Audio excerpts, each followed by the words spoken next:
Antes de comenzar con el video de hoy, quería comentar 3 cosas. La primera es que este canal se creó con la finalidad de subir historias que he leído y que me han gustado. En su momento dejé de subir historias de reglas porque le di mucha importancia a que muy pocas personas se quejaban de ellas, aunque a mí me gustaran. Dejé pasar muy buenas historias por ello, pero ya no más. Todo lo que a mí me guste, sean reglas o no, se seguirán subiendo. Me gusta hacer lo que hago, y no quiero aburrirme por dejar historias que me gustan de lado.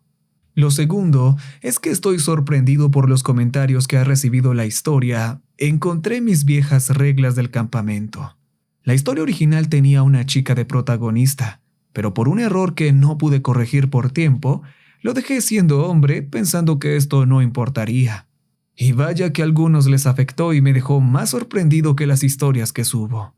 Como se desarrolla un romance en el cual ni siquiera hay besos entre 2 hombres, la gente empezó a hacer comentarios desagradables e incluso leí un comentario que decía que debería poner una advertencia de que aparecían personas de la comunidad LGBT.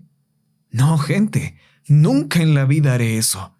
Yo seguiré subiendo historias sin importar la orientación de las personas. Y si a alguno de ustedes les molesta, bueno, allá afuera tal vez, o no, encontrarán creadores de contenido que piensen igual. Y lo tercero es que, bueno, no todo es malo. El otro año quiero empezar a subir un contenido más enfocado a relatos reales del público, pero no a este canal. Haré uno dedicado a ello. Aquellos que quieran participar pueden enviarme su relato al correo mirelatodh@gmail.com o a mi Instagram, Dark Soul Horror. Cuando esté todo preparado, les pasaré el link del nuevo canal. Y con esto siendo todo, los dejo con esta gran historia.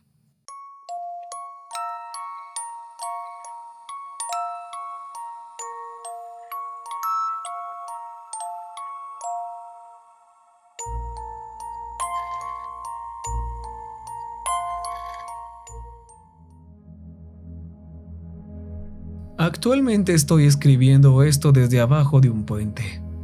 Faltan un par de horas para el amanecer y las calles están en un silencio absoluto. Estoy bastante seguro de que escucharía las sirenas cuando vengan por mí. Espero que eso signifique que tengo tiempo. No tengo ilusiones falsas. Sé que casi ninguno de ustedes me creerá y no los culpo. Soy científica, una pragmática.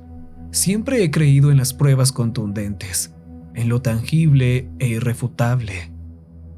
Las historias de fantasmas eran para niños, y las supersticiones simplemente eran esas mismas historias que persistían en la adultez. Así que puedo imaginar cómo se sienten ustedes, posiblemente acurrucados en una cama en algún lugar oscuro, desplazándose por una historia extraña, escrita por algún extraño distante al que no tienen razón para creer. Yo he estado de su lado muchas veces, pero si hay una posibilidad, solo una posibilidad, de que alguno de ustedes haya experimentado algo similar, o tengan mentes lo suficientemente maleables como para aceptar lo que yo antes pensaba que era imposible, entonces siento que es importante compartir mi historia. Para darles contexto, tengo que remontarme hasta mi abuela, Silvia. No recuerdo mucho sobre ella. La mayoría de lo que se viene a mi mente son viejas fotografías y conversaciones susurradas que no se suponía que escuchara. Silvia creció en un pequeño pueblo bíblico en medio de la nada llamado Driftwood. Ese tipo de lugar donde todos saben los asuntos de los demás. Y las campanas de la iglesia regulan la vida diaria más confiablemente que cualquier reloj. Sus padres, mis bisabuelos, eran del tipo del Viejo Testamento que veía el pecado acechando en cada esquina y les gustaba su café por la mañana con olor a azufre. Criaron a Silvia para temer a Dios con tal intensidad que pasaba horas arrodillada sobre el suelo de madera pidiendo perdón si tan solo tomaba una galleta extra del armario.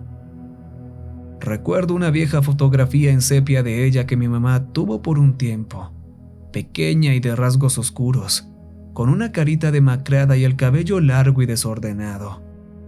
Llevaba una extraña túnica grande, que más tarde supe que era el uniforme estándar que se le daba a los miembros de la comunidad Nuevo Edén. Si no es inmediatamente evidente por el nombre tan raro, sí, es un culto. Tal vez incluso los recuerden por el nombre que adoptaron después de que la infamia se calmara. Fueron bastante notorios en los años 80, cuando esa cantante venezolana, Solimar Valencia, se unió a sus filas. Tal vez ahora los conozcan como las novias de la cristiandad. Un rebranding cuestionable, pero funcionó. Ya saben quiénes son. Están afuera de los Target y Costco, con esas túnicas que parecen vestidos bohemios de novia, repartiendo folletos y apuntando a las familias con alguna niña pequeña. Y eso es ahora, con toda la vigilancia pública y las investigaciones policiales. Imaginen cómo era cuando simplemente eran conocidos como la comunidad Nuevo Edén, un grupo de locos, sí, pero inofensivos y seculares, y era mejor dejarlos en paz. Este es el mundo en el que mi abuela creció. Ahora, no estoy seguro de lo que pasó exactamente, aunque he investigado bastante desde que comenzó, pero mi abuela dejó la comunidad Nuevo Edén cuando tenía más o menos 15 años. La llevaron a una casa de acogida para madres jóvenes menores de edad y deshonradas, donde dio a luz a mi madre. Hasta donde sé, Silvia nunca le dijo a mi madre quién era su padre. Debe haber sido una persona horrible, porque cada vez que se le preguntaba, Silvia casi perdía la cabeza. Se ponía desagradable, violenta, y obligaba a mi madre a arrodillarse sobre grava quemada por el sol durante la mejor parte de 8 horas cada vez que preguntaba. Y cuando mi madre regresaba cojeando al interior, con las rodillas sangrientas y la cara salada por las lágrimas secas, Silvia terminaba el castigo con cuarentena y unas 8 horas de inanición forzada. Para Silvia, mientras más costillas se veían en una persona, más arrepentida estaba. No es de extrañar que mi madre cortara lazos tan pronto como pudo. Me contaba que Silvia cambiaba de forma salvaje entre una mujer amorosa y delicada, marcada por la comunidad Nuevo Edén, a una tormentora amargada y abusiva, desesperada por transmitirle a su propia hija parte de ese mismo trauma. Mi madre se mudó de estado, consiguió trabajo e ingresó a clases nocturnas. Trabajó mucho y terminó en un puesto junior en una firma de abogados civiles. Ahí conoció a mi papá, un asistente legal. Se enamoraron, se casaron y poco después mi mamá quedó embarazada de mí. El embarazo casi la mata. Comenzó con síntomas aparentemente normales.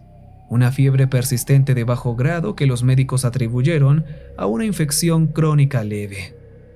Se moreteaba fácilmente, así que la llenaron de vitaminas y suplementos de hierro.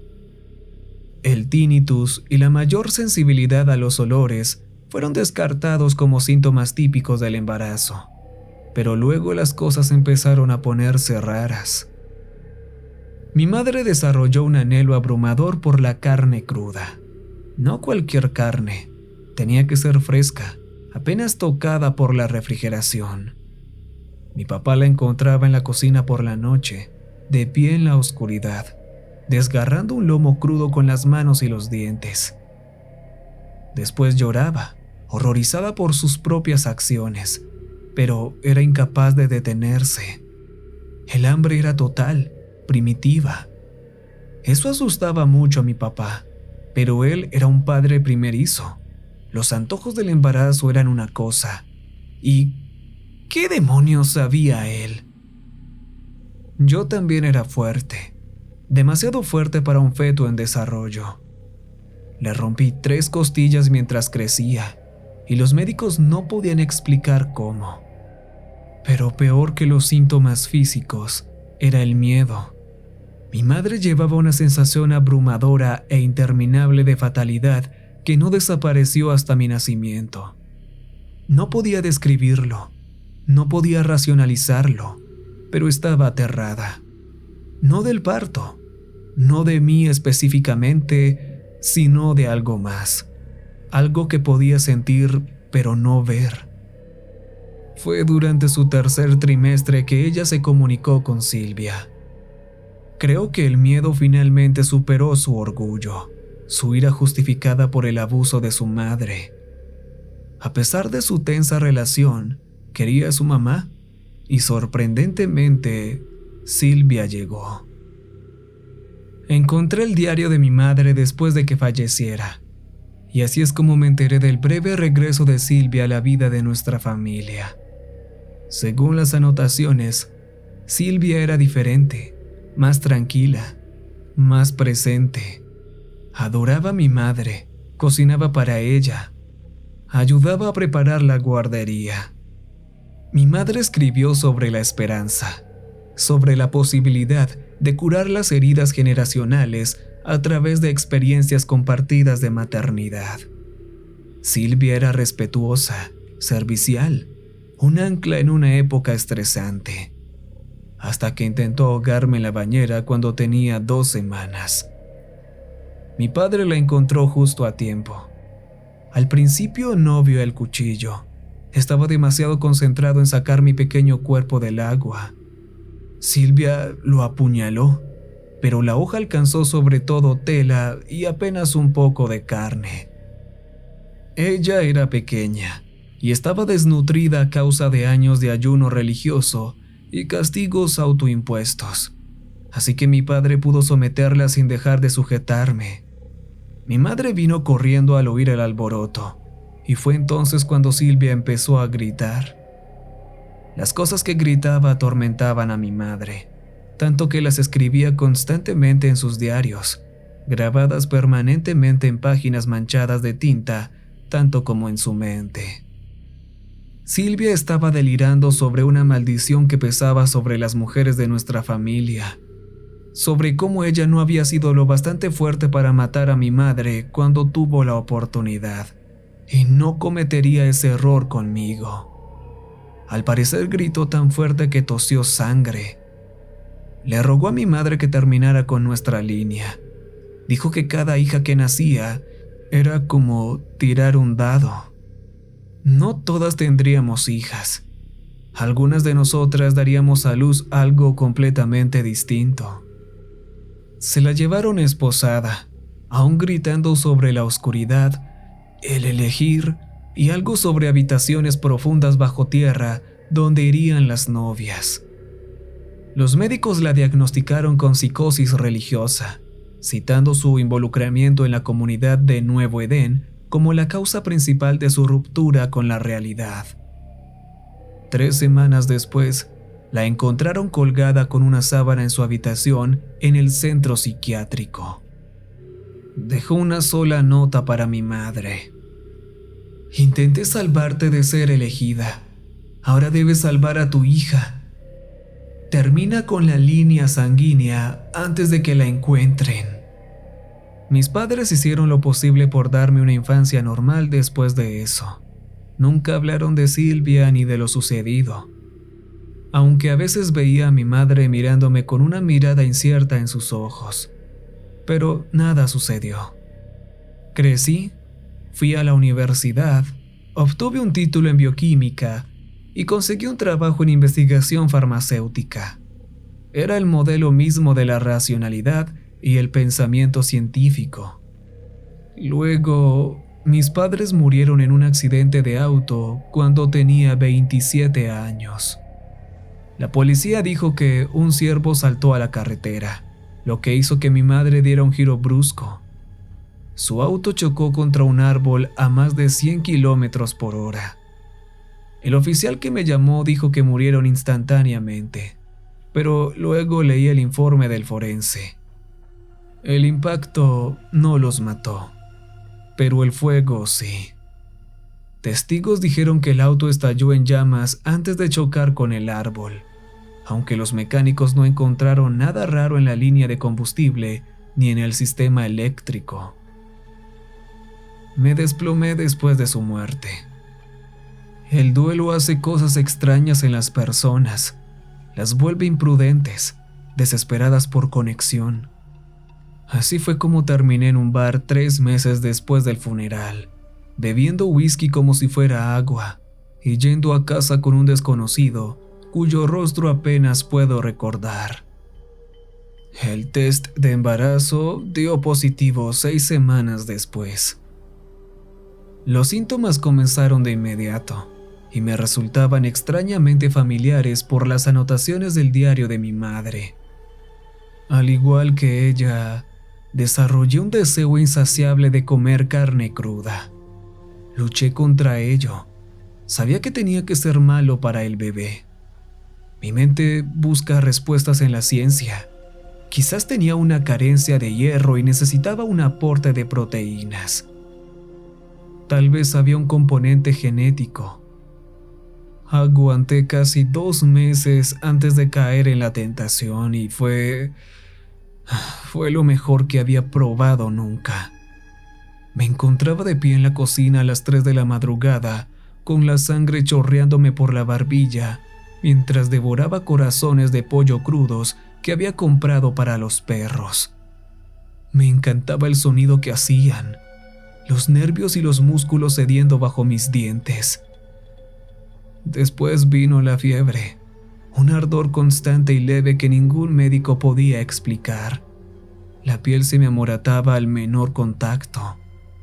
Pero también hubo nuevos síntomas, unos que mi madre no había experimentado.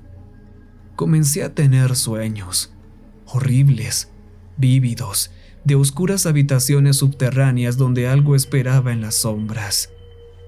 No eran un recuerdo, lo sabía, pero era real. Lo sabía también de alguna manera. Harriet nació en una noche sin luna en octubre. Las luces del cuarto de parto parpadearon y se apagaron justo cuando ella salió, y cuando finalmente emergió, no lloró. Simplemente me miró con unos ojos que parecían saber demasiado para una recién nacida. Las enfermeras dijeron que era normal, que algunos bebés son simplemente tranquilos. Le hicieron algunas pruebas, firmaron el certificado de nacimiento y me la devolvieron. Me fui a casa al día siguiente, sola y aliviada. Ese alivio duró poco. A medida que crecía, se hizo evidente que algo no estaba bien. Harriet nunca balbuceó como otros bebés. No reía ni lloraba, solo observaba. A los 2 años, la diagnosticaron con urticaria solar, una sensibilidad extrema a la luz solar que la mantenía dentro de la casa durante el día. Su piel se quemaba y ampollaba en segundos al exponerse al sol, así que nos convertimos en criaturas de la noche, saliendo solo después del atardecer. Los médicos realizaron prueba tras prueba, buscando autismo, mutismo selectivo, cualquier explicación para su completa falta de comunicación verbal. Todo salió normal, pero comencé a preguntarme. Pequeños pensamientos paranoicos comenzaron a crecer en mi mente. Vi la forma en que los animales reaccionaban ante ella, como los perros del vecindario que se quejaban y se escondían cuando pasábamos, como los pájaros que se quedaban en silencio y quietos cuando ella los miraba. Por la noche, a menudo la encontraba de pie en la ventana de su habitación, con las pequeñas manos presionadas contra el vidrio, mirando nuestra calle iluminada por la luna como si estuviera esperando a algo o a alguien. A veces juraba que podía oírla susurrando, aunque ella había sido no verbal toda su vida. Al principio intentaba ser estricta, exigiendo que se fuera a la cama. Ella se iba sin problemas, siempre obediente. Pero después de la 7ª u 8ª vez que la encontré de pie allí, rígida y susurrando, dejé de regañarla. Dejé de buscarla en la noche. A decir verdad, me aterraba. Simplemente me quedaba en la puerta, observándola en silencio. las reprimendas ensayadas curtiéndose en mi boca. Una vez, como si hubiera escuchado mis pasos, se giró para mirarme por encima del hombro. Simplemente nos miramos durante casi 15 minutos en silencio. Juro por Dios que cuando me di la vuelta para irme, creo que ella sonrió. Cumplió 5 años un lunes. Las novias de la cristiandad llegaron el martes siguiente. 2 mujeres con túnicas blancas flotantes estaban en mi puerta, con panfletos en las manos. Su piel era pálida, su cabello tan negro que parecía absorber la luz. Colores familiares. Veía características similares cada vez que me miraba en el espejo cada mañana. Recuerdo mirar el panfleto, debatiéndome conmigo misma. Pero ya había estado viviendo con una niña extraña durante 5 años aterradores para ese momento, y acababa de terminar de leer todos los diarios de mi madre. Había leído la advertencia de Silvia, así que mencioné que mi abuela había sido parte de su comunidad una vez, y sus ojos brillaron con una intensidad que me hizo estremecer la piel. «Nieta de Silvia», susurró una de ellas, extendiendo la mano para tocar la mía. «Hemos estado buscándote por mucho tiempo». No debía haberlas invitado a entrar, pero estaba desesperada por respuestas sobre la historia de mi familia, sobre Silvia.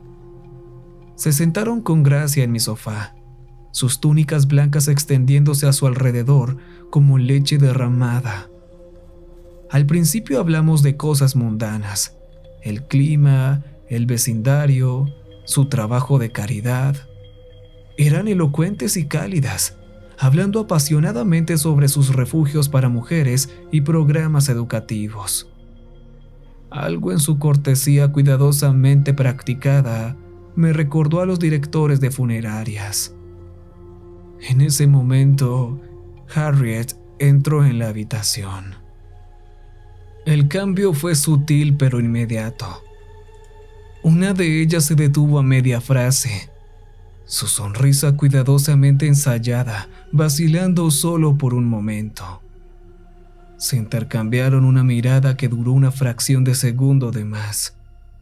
La más joven se inclinó ligeramente hacia adelante, con las manos entrelazadas en su regazo, tan apretadas que sus nudillos se pusieron blancos. «¡Qué niña tan hermosa!», dijo la mayor. «¿Es tuya?» Sí». «¿Biológica?» ¿Por qué importa eso? Luego comenzaron a hacer preguntas, cada una aparentemente inocente, pero de alguna manera extraña. ¿Siempre había sido tan callada? ¿Tenía muchos amigos de su edad? ¿Comía bien? ¿Dormía toda la noche? ¿Cuándo fue su último chequeo? Cuando traté de redirigir la conversación hacia Silvia, apenas parecían escucharme. Su atención permaneció fija en Harriet, quien estaba de pie en el umbral, mirándolas en silencio con su mirada normalmente inmóvil. «Tenemos un maravilloso programa para niños», dijo la más joven, metiendo la mano en su bolsa. «Muchas niñas especiales como Harriet han encontrado su verdadero propósito con nosotros, su verdadera familia». Algo en la forma en que dijo propósito me puso la piel de gallina. Les pedí que se fueran. Esa noche escuché voces desde la habitación de Harriet. No eran voces de niños, sino algo más. Algo que me hizo sentir dolor en los dientes y me nubló la vista. Cuando entré de golpe, ella estaba sola, pero sus paredes estaban cubiertas de dibujos. He trabajado en investigación farmacéutica. He visto libros de medicina con procedimientos quirúrgicos detallados, pero nada me preparó para lo que mi hija de 4 años había dibujado. Mujeres abiertas desde la garganta hasta la pelvis, Sus órganos habían sido sustituidos por formas retorcidas que podrían haber sido tentáculos o algo peor. Caras atrapadas en momentos de transformación, piel que se pegaba para revelar algo debajo que no seguía las reglas de la anatomía. No eran simples garabatos infantiles, eso te lo puedo asegurar. Los dibujos eran más detallados cada noche, más aterradoras.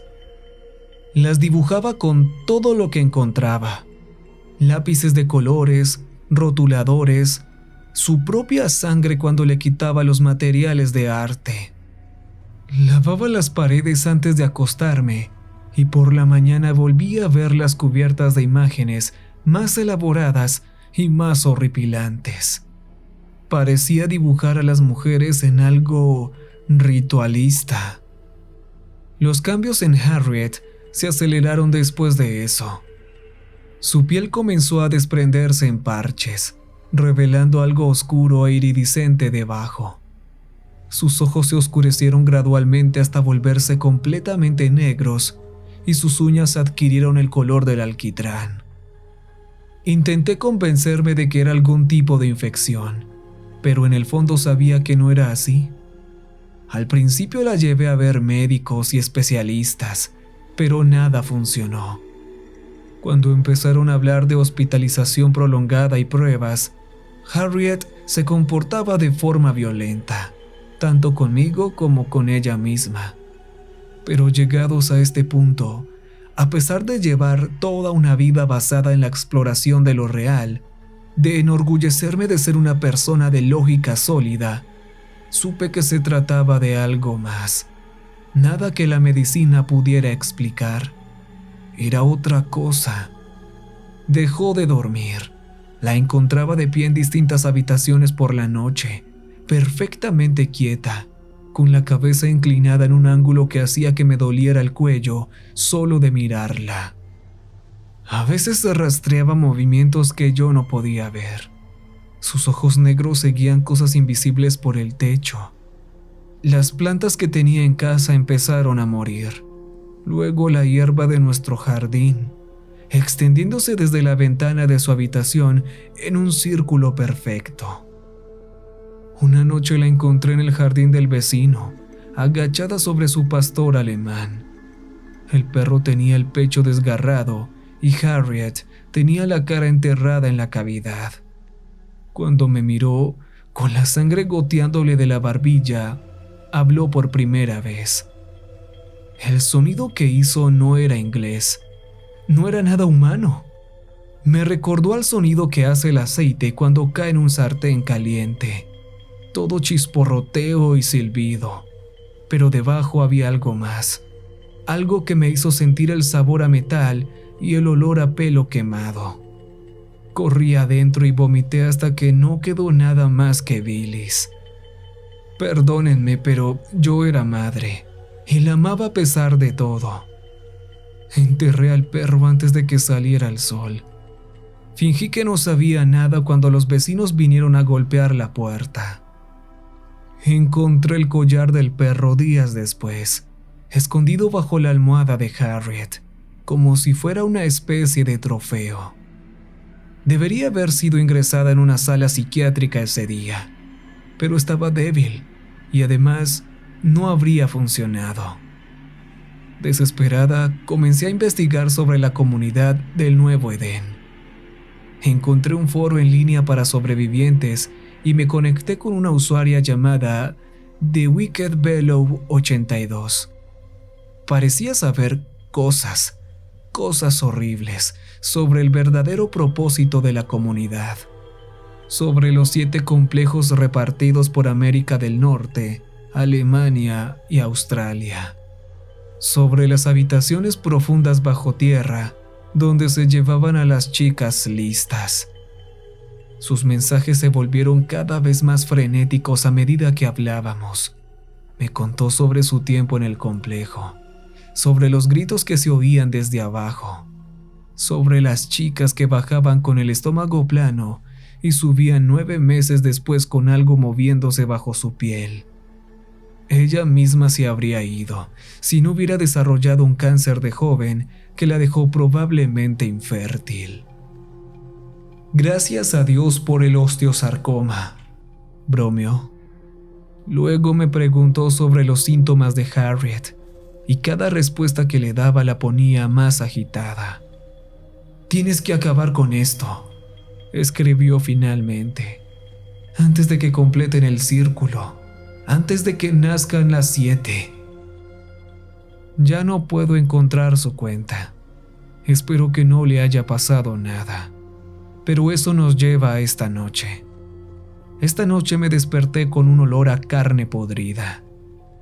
Seguirlo me llevó a la habitación de Harriet, donde encontré un montón de lo que parecía piel de serpiente, pero reconocí la marca de nacimiento en una de las piezas. El rastro de sangre conducía a nuestro baño, donde la encontré. Dios, apenas puedo escribirlo. No puedo describir en lo que se había convertido mi hija. Lo que estaba en nuestra bañera parecía casi correcto, pero estaba mal de maneras que mi mente no podía procesar adecuadamente. Como cuando ves un rostro en un sueño y sabes que es tu madre, pero te despiertas recordando características que no podrían encajar en un rostro humano. Partes de ella parecían desvanecerse y reaparecer en mi visión, como si en lo que fuera que se estaba convirtiendo no pudiera existir completamente en nuestra realidad. Cuando se movía, sus articulaciones se doblaban en direcciones que me hacían doler los ojos. Su piel se ondulaba como el aceite sobre el agua, y debajo, Dios, debajo había algo que me hizo entender por qué Silvia se volvió loca. Hice lo que mi abuela había intentado hacer, lo que ella sabía que había que hacer. La cosa que había sido mi hija se agitó y luchó, pero al final la mantuve bajo el agua. Seguí susurrando, lo siento, incluso cuando sus garras me desgarraron los brazos. Incluso mientras veía cómo la cara de mi hija cambiaba entre ser humana y un monstruo bajo el agua. Lo más difícil no fue la lucha física, fue cuando dejó de luchar, cuando su rostro volvió a ser humano y me miró a través del agua con esos ojos grandes marrones. Y me buscó como solía hacer cuando era pequeña, como si quisiera que su madre la abrazara. Pero había visto lo que había dentro de ella ahora, sabía lo que se avecinaba. Aguanté hasta que las burbujas pararon, y entonces corrí. No sé lo que estoy haciendo ahora. No debería estar viva en primer lugar. Estoy de pie bajo un puente en algún lugar del centro de la ciudad. Estoy mojada y acabé con mi hija. Solo que no era ella. O no lo es, pero también es otra cosa. A cualquiera que lea esto, si has escapado de las novias de la cristiandad, si llevas su linaje, por favor, no tengas hijos. No dejes que completen sus círculos de 7.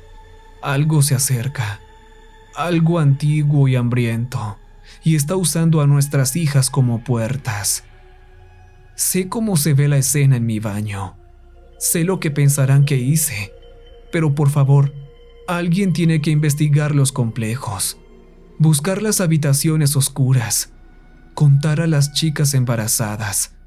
Tal vez entonces entenderán por qué tuve que hacerlo.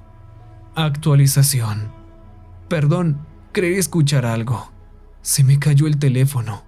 Creo que estoy viendo cosas. Por favor, si pasa algo, necesito SSS.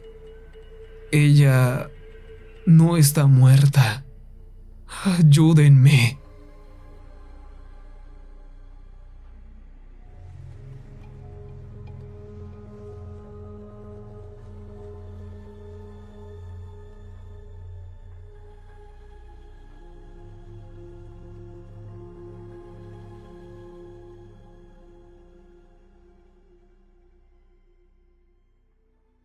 Recuerden que